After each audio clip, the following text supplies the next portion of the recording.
Bonjour tout le monde, lundi 26 février 2018, point bourse du jour. Vendredi, les marchés américains ont terminé en nette hausse, le Dow Jones a pris 1,39%, le S&P 500 1,60 et le Nasdaq 1,77%. Ce qui fait que ce matin, le CAC ouvre avec un gap à la hausse, donc vous avez l'indice CAC 40 qui est affiché en bas à gauche ici. Donc gap à la hausse, ce qui signifie que l'ouverture se fait au-dessus des plus hauts de la veille, donc on a bien ouvert ce matin au-dessus des plus hauts de vendredi. Et donc on travaille malgré cette hausse-là, on travaille toujours principalement vendeur. C'est vrai que on est méfiant depuis pas mal de temps, puisqu'on se fait pas d'illusions sur un relais à la baisse, mais on essaye de capter des petits morceaux de mouvement. Ce qu'on a pu faire notamment vendredi, avec des ventes qui ont été faites dans cette zone-là, qu'on a pu racheter notamment vers 93,5, c'est un niveau que nous avons proposé dans notre salle des marchés.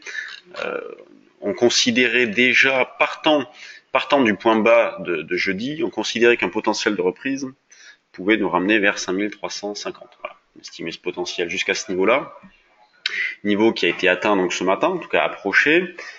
Pourquoi? Parce qu'une nouvelle fois un contre-pied a été créé. Certains, suite à la Fed, se disaient bon, jeudi le marché va partir à la baisse. Cette fois-ci, c'est la bonne.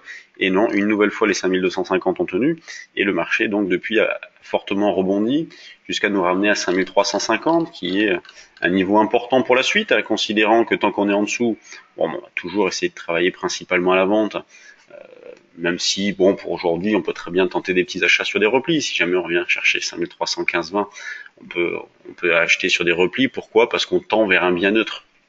On le voit clairement, le marché ne veut pas baisser. Et là, comme on est en phase de reprise, on peut très bien acheter sur des petits retracements et éventuellement déclencher une impulsion haussière au-dessus de 5350. Le DAX, on a vendu un petit peu déjà ce matin dans cette zone de 12 580.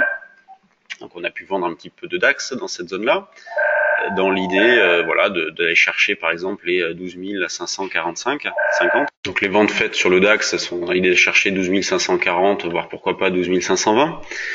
Quand on regarde l'euro-dollar, on a pu acheter un petit peu vendredi. Pour aujourd'hui, eh bien, on peut essayer de se remettre dans cette zone-là pour acheter, la zone des 1,2280 pour un niveau d'achat proche. Donc, par exemple, sur le trade du jour version dynamique, on a proposé un achat sur un 1,2280 et puis un suivant sur un 22,60. Donc, en fonction de votre personnalité, vous allez choisir un niveau un petit peu plus agressif ou non, en fonction de l'exposition que vous acceptez. Vous pouvez très bien moduler un petit peu, faire une moitié ici, une moitié là. Voilà, c'est dans ce sens-là que nous faisons les propositions sur le trade du jour dynamique. Sinon, dans le trade du jour version classique, c'est un 22,63 que nous avons proposé à l'achat. Quand on regarde les actions, commençons par les valeurs du CAC, on fait toujours le même constat. Vous voyez, donc tout le scénario que l'on vous décrit, tout le contexte que l'on vous décrit depuis pas mal de temps est parfaitement validé par les faits. Quand on vous disait que la baisse était purement technique et en aucun cas des flux vendeurs, ça a été validé parce qu'on voit que depuis le petit pétage de plomb, eh bien il n'y a pas de relais, les marchés digèrent tout ça, ils digèrent plutôt bien, puisque il faut garder à l'esprit qu'il y a des forces de rappel qui sont puissantes, notamment les politiques des banques centrales, les chiffres économiques. Donc on voit bien que le marché se comporte plutôt sainement, avec une grande régularité, ce qui va dans le sens de beaucoup d'arbitrage et non de flux rentrants. LVMH, la plus forte hausse ce matin, elle prend 1,22%. La plus forte baisse reste modérée, c'est Vinci qui fait moins 0,20. D'ailleurs, Vinci est en pullback parfait sur sa moyenne mobile longue. Le CAC, pour l'instant, prend 0,56%. Donc, grande régularité. Au niveau des news sur les valeurs, on en a eu quelques-unes ce matin. Par exemple, Eurofin qui rachète une société, Gossin qui va procéder à une augmentation de capital, Natixis qui a fait un petit point sur son dividende. Et quand on regarde les MID des small cap, je vous affiche. Donc là, vous avez un proscreener concernant les variations de volume qui permet de détecter les valeurs qui font des volumes importants. On trouve quoi? On trouve Arcos qui bouge pas mal depuis quelques temps.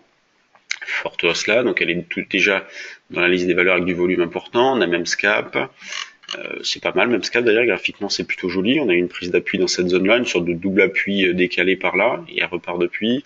Celnovo à surveiller. On a une alerte volume sur Celnovo, ça peut être pas mal. On peut très bien peut-être la proposer sur le trade du jour, Celnovo. On a Nicops, donc gap à la hausse ce matin après la forte hausse de la semaine dernière. Donc un moral qui reste bon, une spéculation qui reste présente. À la baisse, il n'y a pas grand-chose. Lançon, Netgem, Gerbet. Pas grand-chose à la baisse, une majorité de hausse. Bon, pas forcément que de belles valeurs, mais on voit que la spéculation reste présente, donc c'est plutôt bon signe. Sur ce, bah nous on est en stage, donc je vais aller faire un petit stage d'initiation au trading à Bordeaux. Demain on fera un petit stage sur les actions, enfin un stage sur les actions. Et à la fin de la semaine on fera les options. Bonne séance à tous et à demain pour un nouveau point bourse.